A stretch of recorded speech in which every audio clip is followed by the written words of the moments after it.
أشهد أن لا إله إلا الله. أعوذ بالله من الشيطان الرجيم. بسم الله الرحمن الرحيم. Je prends refuge auprès de Dieu contre Satan le lapidé. Je témoigne qu'il n'y a pas d'autre Dieu que Allah. C'est-à-dire qu'en français, le mot Allah signifie, c'est le nom de celui qui a créé les cieux et la terre, qu'on trouve aussi en hébreu, Eloi, par exemple, ou dans une autre langue. Donc c'est celui qui a créé les cieux et la terre, celui qui est unique. Et je témoigne que donc seul Dieu mérite d'être adoré, celui qui a créé l'univers, et que Mohammed est son dernier et sceau des prophètes, des messagers. Paix et bénédiction de Dieu soient sur eux et sur le dernier Mohammed. Soyez les bienvenus à cette nouvelle série de vidéos, les preuves inouïes de la vérité.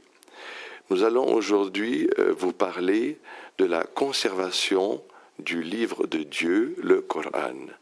Or, sachez que le Coran bénéficie de la part de Dieu d'une faveur unique dans toute l'histoire du livre. Comment Dieu a-t-il protégé sa parole?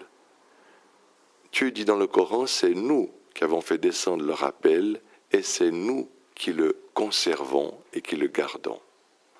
Comment Dieu a-t-il protégé sa parole? Dès l'aube de la révélation, déjà les compagnons du prophète, qui ont atteint un nombre de 100 000 dans son dernier message, il y avait beaucoup parmi eux de compagnons qui apprenaient par cœur le Coran. Ainsi donc, à chaque génération, vous trouvez des milliers, des centaines de milliers d'enfants, d'hommes et de femmes musulmans qui apprennent le Coran par cœur et qui ainsi le conservent dans leur cœur.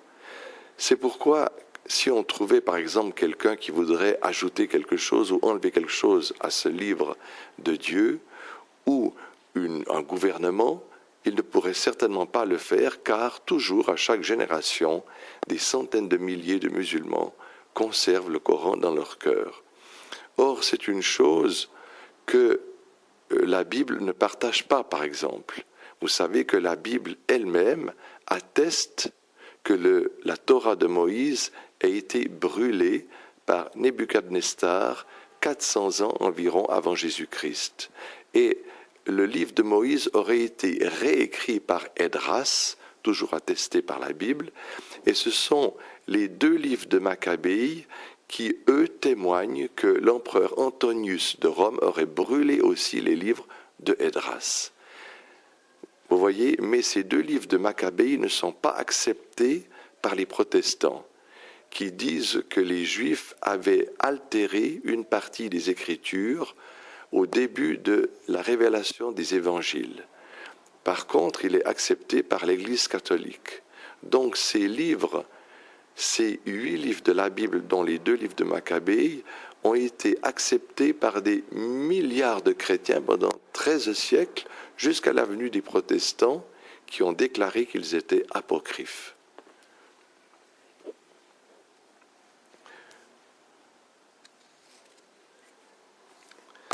Aussi, un fait très important, c'est que les Juifs, eux, possèdent une Torah écrite en langue originale hébraïque, mais cette Torah ne date que du XIe siècle.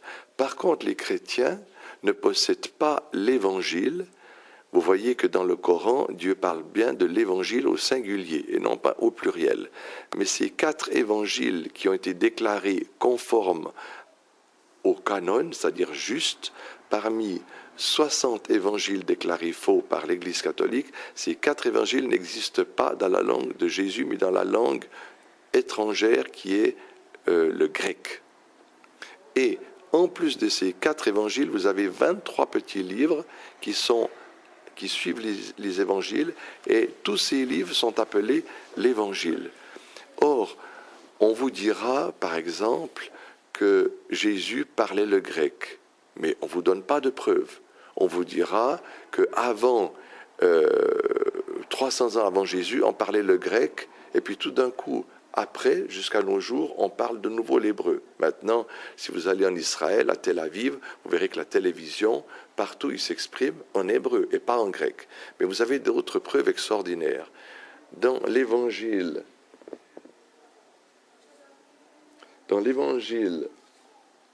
de Luc, par exemple, vous trouvez que Jésus prêchait dans les synagogues et il lisait le livre de Ésaïe, qui était donc en hébreu. On trouve même dans Matthieu que lorsqu'il était sur la croix, selon les évangiles, Jésus aurait dit ces derniers mots en hébreu, Eloi, Eloi, lama sabachthani. Vous voyez que l'hébreu se rapproche de l'arabe. Eloi, Eloi, oh mon Dieu, oh mon Dieu. Vous voyez? Alors, comment se fait-il que si Jésus avait parlé le grec, tout d'un coup, sur la croix, il se met à parler l'hébreu? Or, Dieu, dans le Coran, il a dit qu'il a envoyé chaque prophète dans la langue de son peuple, afin que celui-ci se fasse comprendre par son peuple. Donc, nous ne possédons pas l'évangile original de Jésus dans la langue de Jésus, et ceci est une grande perte. Car lorsque le Coran cite les livres descendus avant, qui sont aussi la révélation de Dieu, lorsque Dieu nous parle dans son livre des autres livres qu'il a fait descendre avant le Coran, qui sont aussi la parole de Dieu, Dieu veut toujours nous dire par là que c'est la Torah originale de Moïse descendue dans la langue originale, l'évangile de Jésus au singulier, un seul évangile descendu dans la langue de Jésus, et il en est de même pour les psaumes, pour les rouleaux d'Abraham et même pour le Coran. Il n'y a qu'un seul Coran en arabe sur toute la terre, et lorsque Dieu parle du Coran, c'est toujours de l'original en langue arabe, qui existe toujours et qui est unique et qui est conservé par des centaines de milliers de musulmans à chaque génération. Comment est-ce que Dieu pouvait protéger sa parole? Car Dieu fait ce qu'il veut.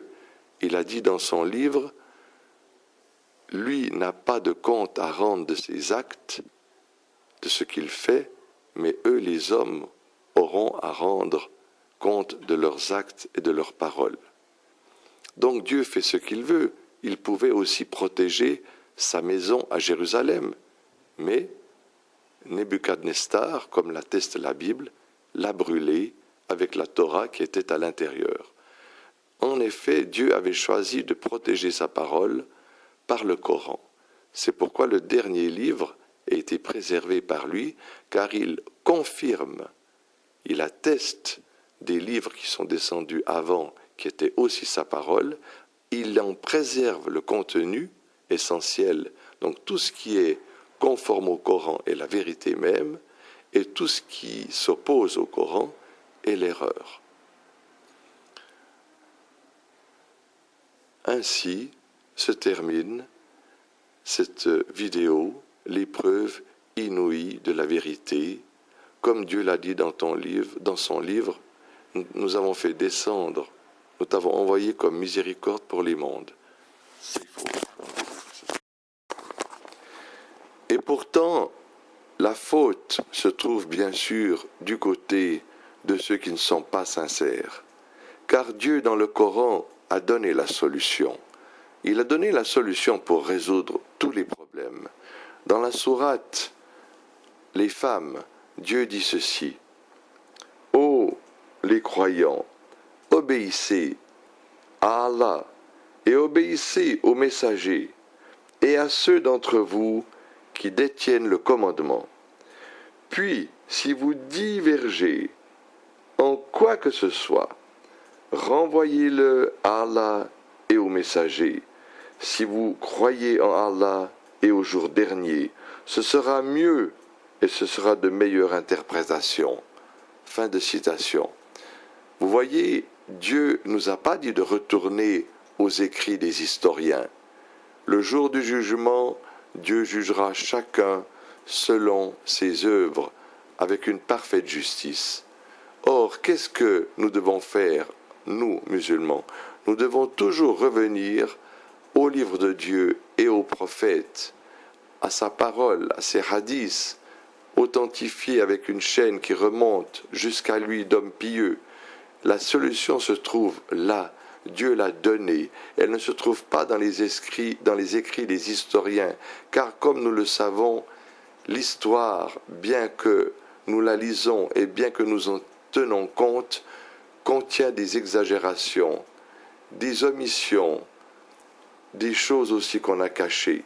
Mais la référence, c'est toujours la parole de Dieu, car c'est lui qui est le témoin. Et ensuite, la parole du prophète, sallallahu alayhi wa sallam, qui ne parlait pas sous l'effet de la passion. Telles sont les preuves inouïes de la vérité. Au nom de Dieu, le tout clément, le tout miséricordieux. Allah dit dans son livre sublime, « Nous ne t'avons envoyé, Mohammed, qu'à titre de miséricorde pour les mondes. » Cette miséricorde que Dieu a donnée aux prophètes, au sceau des prophètes, c'est ce livre sublime, le Coran. Donc, si ce livre n'avait pas été conservé par Dieu, comme le prétendent certains parmi les chiites, qui disent que ce Coran n'est pas complet parce qu'on aurait effacé ce qui serait relatif à la succession du prophète, ce serait contraire à la miséricorde de Dieu, contraire à sa justice et contraire à sa sagesse. Comment Dieu aurait-il pu laisser pendant 15 siècles toute l'humanité avec un livre dont il manque des parties? Et comment jugerait-il les hommes le jour de la résurrection s'il leur avait laissé un livre qui n'est pas complet? Et Ali lui-même, que Dieu soit satisfait de lui, lorsque il avait reçu le pouvoir de la part de Dieu et qu'il a été choisi comme émir des croyants, pourquoi ne s'est-il pas référé à ce Coran complet dont nous parlent les chiites? Pourquoi s'est-il référé seulement au Coran de Othman? Que Dieu soit satisfait de lui. Aussi, nous savons que dans le Coran, Dieu n'a mentionné qu'un nom de Sahaba. Dieu nous parle en effet d'Abou Bakr, quand il était dans la grotte avec le prophète, et que le prophète lui a dit « Que penses-tu de deux dont le troisième est Allah ?» et que cette paix est descendue sur le prophète. Or, les chiites prétendent que la paix n'est pas descendue sur Abou Bakr, mais cette interprétation est erronée. Pourquoi? Parce que, aussi, nous voyons que le prophète ne voulait pas que Abou Bakr soit triste. Donc, il n'a pas accepté aussi ce que disent les chiites sur Abou Bakr, comme quoi il aurait usurpé le pouvoir à Ali.